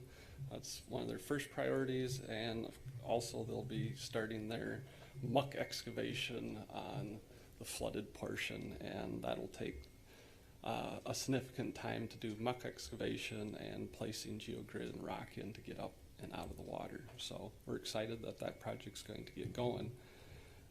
The County Road 21 bridge project, we are still working through the repair work for where the deck forms let go during the concrete pour of about a 14-foot by 14-foot full depth section of that deck has been removed. There's some probably small additional removal work to be done there. We may have to cut out and splice a few of the reinforcement bars, as it appears that some of those got bent up pretty good during removal work. I'll be out there most of the afternoon along with Erickson Engineering and the contractor to assess that. But hopefully, maybe by the end of this week, they will be able to form and re-pour that section so that area can start curing out. Once we get strength on that repair, we will be pouring the concrete railings. After the railings are done, the contractor will be coming in more than likely and doing this about an inch mill with a 2-inch low slump overlay of that deck, and those expenses will be borne by the contractor because they are due to the failure of that one section of the deck, and then some poor finishing of the deck towards the end of the pour. So time frame for opening that project up is going to be much delayed than originally anticipated. I can't give you an exact date today, but it'll be sometime later this fall. County Road 14 for the slope reconstruction for the failure that we saw last April. Contracts and bonds are being currently executed. The contract start day is the day after Labor Day. As you know, I've previously reported that we had an additional slope failure that occurred because of the July 26th heavy rains out there, and so we are Gale Tech Engineering, SRF Consulting are diligently working on additional repair plans for, basically we're going to now rebuild the entire slope along County Road 14. I saw some preliminary numbers from Gale Tech Engineering yesterday for additional excavation quantities and sand quantities that will be brought back in as fill based on unit prices submitted with the bid opening. We're probably looking at anywhere from $750,000 to $1 million of additional work that will have to be done as part of that project. The time frame was extremely compressed and tight for the original amount of work that we bid out. Adding this additional work, it's probably going to be very tight to complete this project yet this fall. So I think there's a real possibility that we won't finish this fall, and we'll have to finish the remaining work next spring. So in an instance like that, more than likely County Road 14 would be closed over the winter. I am looking for potential for additional state aid disaster dollars to help cover this additional cost on County Road 14. It'll require the State Aid Disaster Committee to reconvene and assess this new damage to see if they're willing to provide additional funding for this. So lots of irons in the fire, and we're working through all those different situations. Questions for Seth? How about 21 as far as our additional loss there? Gale Tech and SRF are assessing. We had a site visit and we looked at both 14 and 21. They are looking at that additional damage and will be calculating additional needs to make that repair. Our goal is to do temporary repairs on 21 yet this fall, so we can have both lanes of County Road 21 open to traffic. And then over the winter and next spring, we'll work on developing final plans and specifications for the permanent repair of that slope on 21. And I'm still working through it to see if we can receive any federal highway disaster funding or state aid disaster funding also for that project. But a lot of things up in the air yet. Thanks. Other questions? Seth, where's the muck from County Road 12 going to go? Mathewitz has found a spot for that muck to go. It's going to a private landowner along 12. The name is just escaping me at the moment. Yeah. So fairly short all then. Yes. All right. Well, thank you, Seth. Yep. Brian, you're up, I Sure. Thank you, Mr. If you wanna go sit over there, They'll it's turn you off. for sale. We're gonna have. Dale turned you down. You should be okay now. Should be okay now. All right. Thank you, Mr. Chair. Yes, we got an update on the CARES Act funding, and I'll have Cassie come up here in a minute. But as the board's aware, Nicollet County received $4.1 million of federal CARES Act dollars to assist with the cost of responding to the COVID-19 pandemic. Today, what we'd like to do is review overall CARES plan and budget that we've looked at before, and I'd like to have the board do a formal approval of that, and I'll talk more about that in a minute.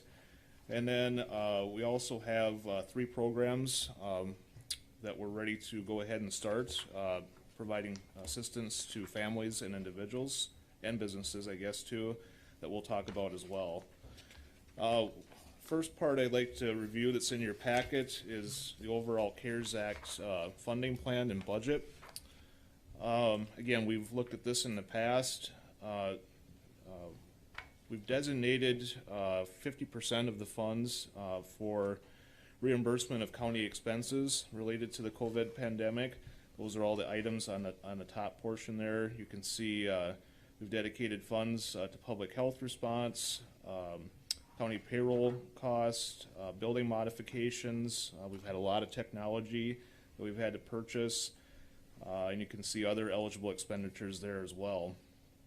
The other programs that we've proposed are focused on community business and nonprofit assistance. We believe all of these meet the federal guidelines for use of the CARES funds. You can see that we've included food program funding, crisis funding programs for individuals and families, which we'll talk about here today in more detail, child care funding, which we'll talk about in more detail, respite grant assistance or for iPads and distance learning, community partner funding, basic organizations that we work with to help deliver services. We're still discussing what that sort of assistance would look like. Health and safety assistance, basically PPE for employers under 50 employers in all schools, which we'll talk in more detail about in a moment. Livestock depopulation and economic assistance. Mandy has done an inventory of, or reached out to several hog producers in the county. I glanced at that, we got it last night. I glanced at that, it appears there has not been much in the way of euthanization of hogs in Nicollet County, fortunately. It appears the biggest impact has been farmers have had to hold on to hogs longer. They've gotten larger, so they took a decreased price. But fortunately, we haven't had the euthanization issue here yet. School distance learning is a eligible expenditure. I have been in communication with some of our private and public schools regarding a need for distance learning. As we know, the schools now are trying to determine how to set up school for this fall.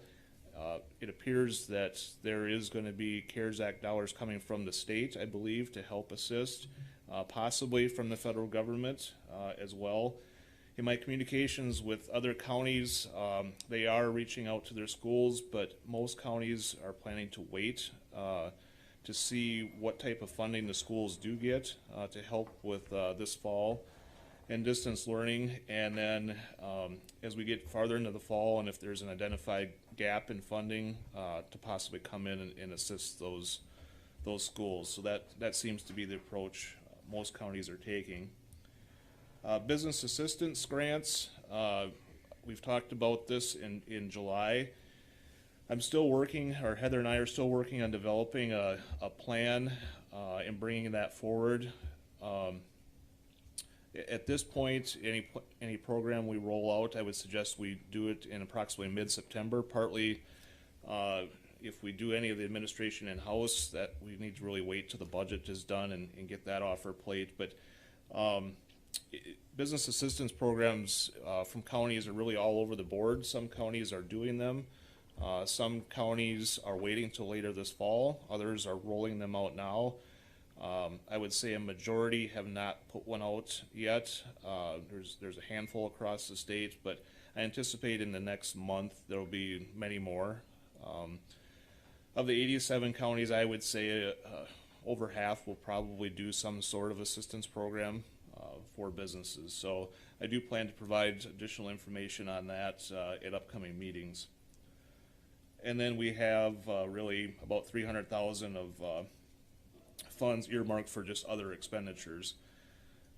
You can see at the bottom there our portion of the CARES funding, and then the Nicollet County cities received 2.1 million of CARES Act dollars. I've talked to all of them, and they've all certified their funds and have received them. Any funds that cities and townships receive and don't spend by November 15th come to the county, and then we have 15 days to try to spend those dollars. I did send a letter to our townships. As of the end of July, only one township had requested their funding. I'm sure they're thinking that they won't have a use for the funds, and they're probably right. But I did encourage them to certify and request their funds, and then they can transfer them to the county, and potentially we can keep those funds here locally in Nicollet County and put them to use. So what I'm asking here, I've included a resolution today that would essentially adopt this as the Nicollet County CARES Act funding plan and budget. And it would be a budget that is certainly intended to change from now until December 1st. Part of the reason to do this is with this large amount of money and trying to spend it in a short time under certain guidelines, I think it pays to have some sort of a working plan. Because we're going to have to roll this out in phases. And then also for documentation, we will be audited on how these funds are used. So I want to create a paper trail that documents our process and justification for spending these dollars. So I would ask that the board consider adopting this plan today. And again, it's not set in stone. You're not committed to anything. Each of these program areas in the community, business, and nonprofit areas, I anticipate bringing individually to the board to adopt each of these one by one. Today we're going to be asking for 3 of these to be adopted and formally acted on so we can start with them. But again, I'd like to adopt this as a guide and for audit purposes. Mr. Chair, I'd move to, I'm sorry. Can I just ask a question before you move? Is there 2 resolutions? Are you gonna move the CARES Act? I was going to move I assumed that was the first request. The second was going to be the resolution that addressed the 3 questions that you were going to bring forward, is the way I read the resolution. Correct. So I would move, is that all right, Terry? Okay. I would move the CARES Act preliminary budget. Good motion. Second? Second. Motion and a second. Any discussion, questions? And this is a resolution, correct? No. No? Correct. It's a resolution. This is also considered a resolution? Okay. It's in the packet. Mr. Chair, if Yes. I could, thank you, members. So I think we would all join on behalf of the citizens of Nicollet County in thanking the members of Congress who passed the CARES Act earlier this year. I want to thank Governor Tim Walz for distributing the funds to our county and other counties in July. By the shape of it, it looks like these dollars are going to be used to help the county, help its residents, help businesses during this COVID pandemic. The $4.1 million I think is important in many ways, but this is not over, folks. I believe that more federal funding is needed. If you'll recall, the Obama administration invested something like $850 billion to answer the recession from 2008, 2009, and answered it. This pandemic-induced recession has all the markings of something that would be worse than that recession. And so I'd like to personally encourage the U.S. Senate to pass the HEROES Act, which made it through the House of Representatives in May. responds to the COVID-19 outbreak and its impact on the economy, on public health, on state and local governments, individuals and businesses, and includes things like providing an additional direct payments of up to $1,200 per individual. This is the HEROES Act that's been sitting in Congress since May. Expands sick days, family medical leave, unemployment compensation, expands paycheck protection program, establishes a fund to award grants for employers to provide pandemic premium pay for essential workers. It does many, many, many things, adds to Medicare, Medicaid, health insurance, immigration, veterans benefits, the U.S. Postal Service, and federal elections. And so this trouble is not over in terms of what we need from our federal government to pass along to state governments and pass along to our residents and to our businesses in our county. I'll support the motion. Yes, Terry? Thank you, Mr. Chair. And Ryan, I think the budget reflects the priorities that we've been talking about.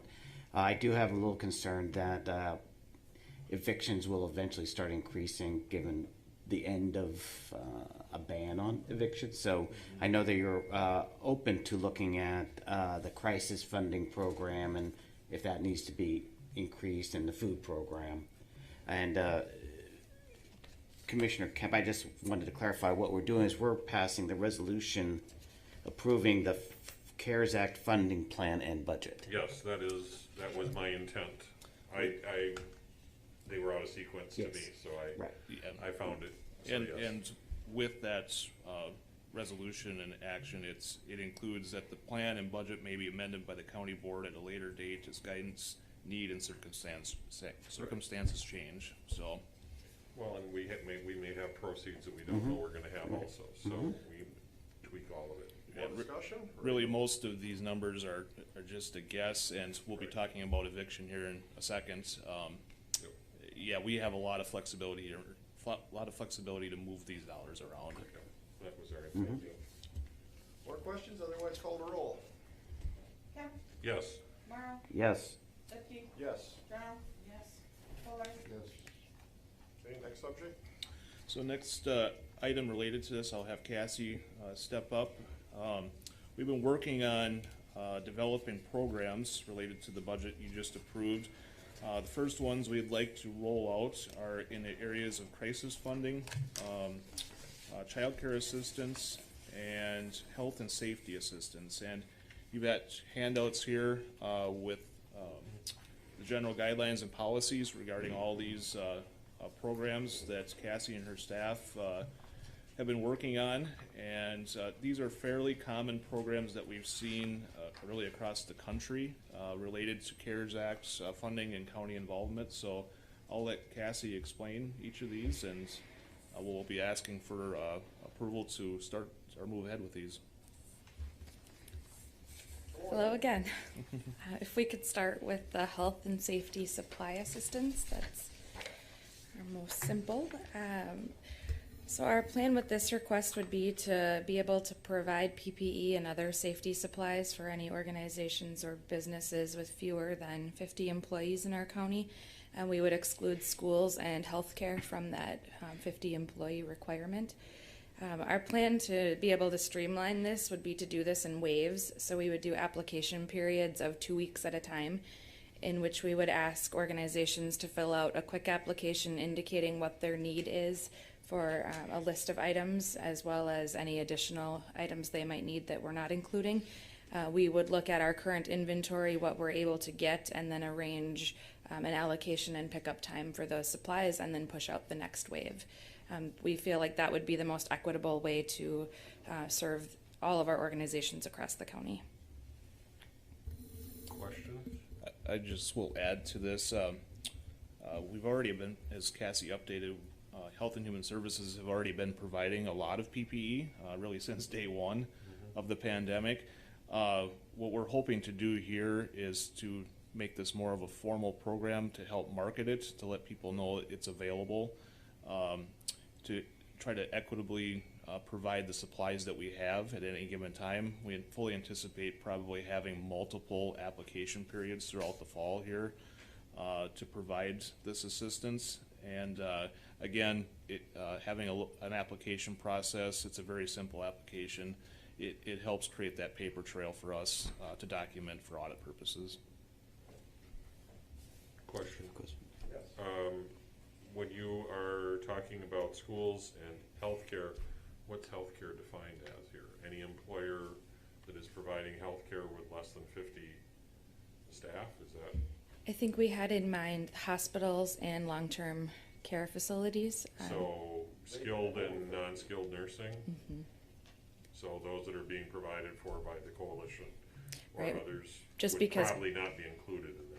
We do have one bigger facility that goes beyond the 50, and we didn't want to limit ourselves in our ability to help them when an urgent situation comes up. Okay. And do schools include colleges? We have talked about including schools or colleges in our, since we're terming this more as organization, we thought that they would fit very well in this section. Gustavus in particular will be doing their own contact tracing on campus, so we're working very closely with them and we'll be identifying their needs as well. Barry, your question? I was just wondering about the August 28th deadline and what the thought was behind it. The August 20, well, our hope was to get this ready to go by the end of this week, and so a 2-week period for this first wave, and then we would do another 2-week period, so it would constantly rotate. With an end date in mind, we would know what people have as more of their urgent needs. Mr. Chair, related to this, part of our discussion with this is who do we include, who do we not include, and we thought, let's keep it broad and let's provide this to really nearly anybody who needs it and can justify a need. And the idea behind the really bi-weekly application periods would be we'll see what we have for supply, see what we have for applications, and then provide that based on what our supply allows. Does this commit us, and again, I don't know all the financial components of this, do these dollars have to be expensed or committed by the clock dates that were in the original grant? That is Or is that yet to be determined? it's a topic of national discussion amongst counties. I'm approaching it as expensed by December 1. And so when that means we've cut a PO for it, or does that mean we've actually written a check for it? We have written the check, and the question has been, can we Prepay it? or stockpile? Yep. Stockpiling is not being encouraged, but providing yourself with ample supply to address the pandemic is. Right. So- Well, and I know from some of the other organizations that I work with that the throttle has been usually a 30-day supply of their normal usage. And so that's why I was just curious about where that trips into this. So. Yeah, the federal government has not given us that exact guidance, so we're left to create our own Best interpretation, interpret, right? but don't fill a warehouse basically Right, with right. With PPE on December 1st. Right. More questions? You are done. No. The next one is our Nicollet County CARES Act child care funding.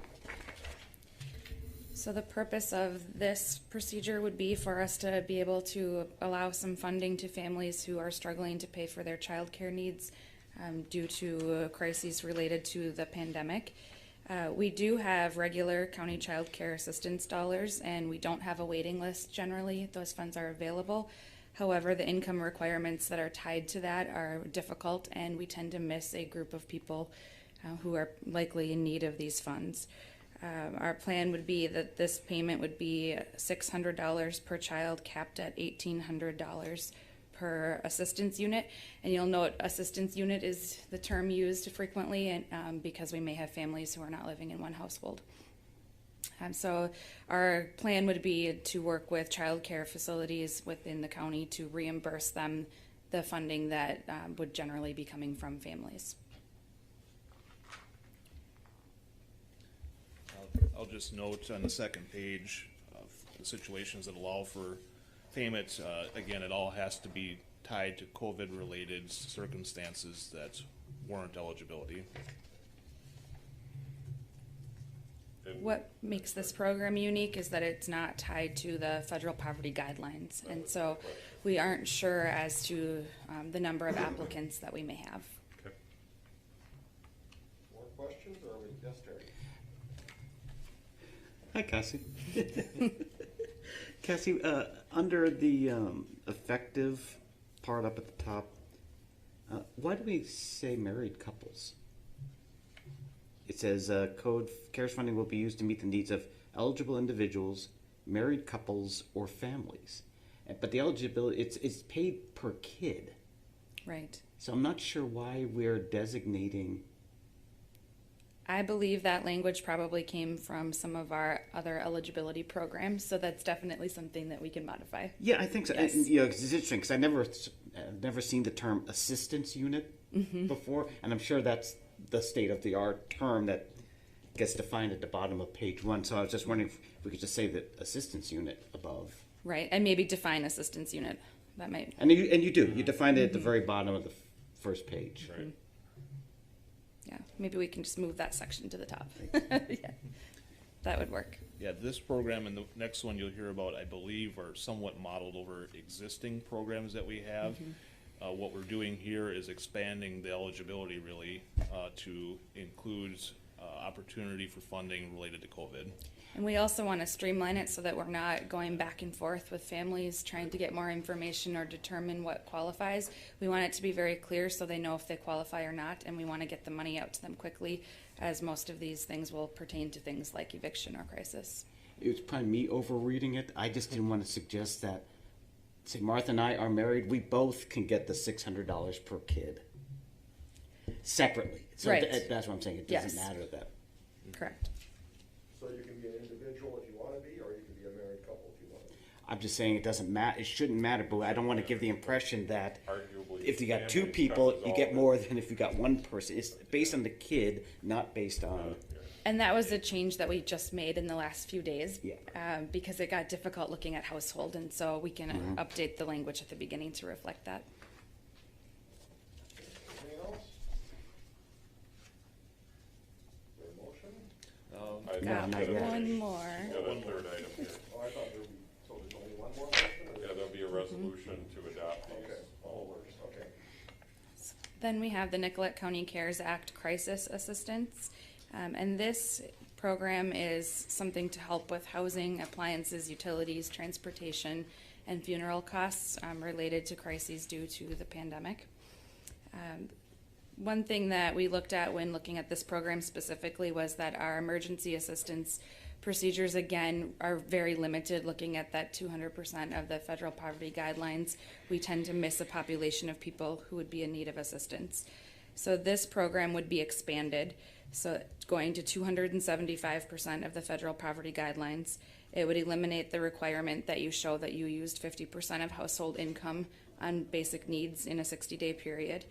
And it would also eliminate the requirement that it will fully resolve the crisis with its payment. That is an area that many people struggle within the application.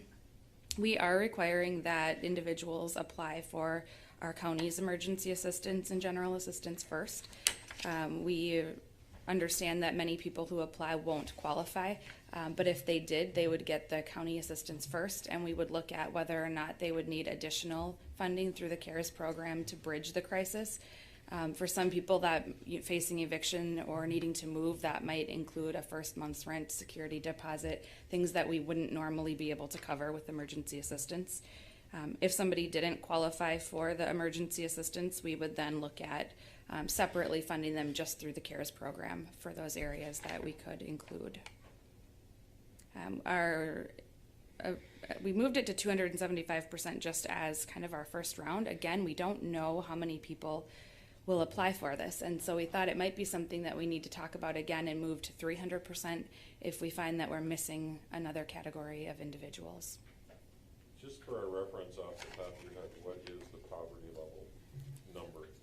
So I've got, and I can send this to you afterwards, but we have it broken down by family size right now, so, and by what the percentage would be. So if we had, say, a family of 4, they would qualify for emergency assistance at $52,416.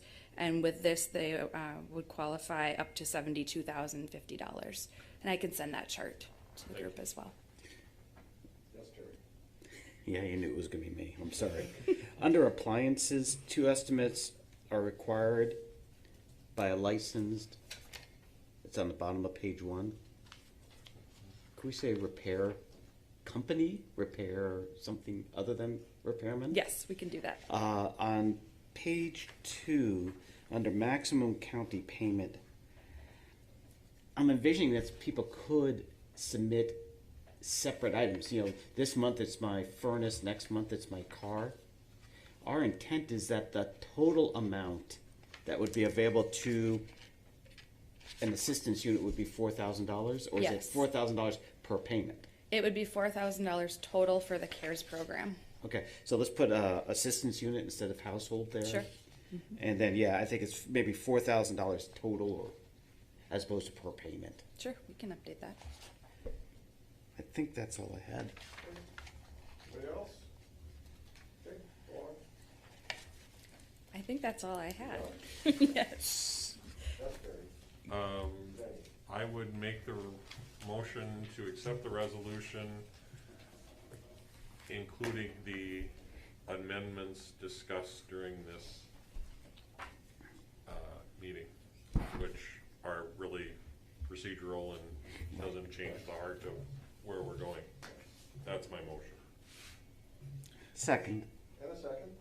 I will note, in the resolution, just to allow for some administrative flexibility, it does give Cassie and myself the authority to make minor administrative changes as we get into this. Right. We know it will change. And Yeah, we're not gonna anything delay it. significant, we would bring it back to the board. Okay. Thank you. Thank you. Discussion on the motion? Mr. Chair, Cassie, are you confident at the start here that this is covering everything that you can think of to help the people who are in trouble? I wouldn't say I'm confident that this will cover it, no. I think this is a great start, and I think that once we start sharing what these programs are, we might find out that there are some other gaps that we could certainly look at, or some way that our numbers or application process may need to change.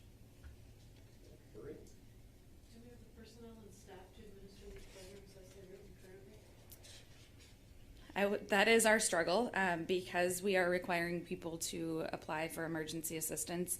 We couldn't have members of our public health team accept the applications as we'd planned. They have to run through our eligibility team. So we are currently, like I said earlier, restructuring, trying to figure out how we will accept those. Abby and Nicole from my office are both working on a website for us that should help streamline this, because the applications will be fillable and submitted right through the website, and so we're hoping that that assists in the workload. More discussion? I will add, most of these programs are gonna be a significant increase in work for many of us, but we realize that it's a short time frame. We're gonna try to do what we can in-house that's reasonably possible. We're definitely prioritizing these because with just the nature of them, we know that we want to stay ahead of any of these urgent needs that may cause people to not be able to stay in their homes. Call the roll. Kemp, Yes. Morrow, Yes. Lippy, Yes. Steno, Yes. Kohler. Yes. Passes. Anything else, Ryan? That should be it for today. Anything else, Darren? Move to adjourn. Second. Motion and second, discussion? All in favor, say aye. Aye.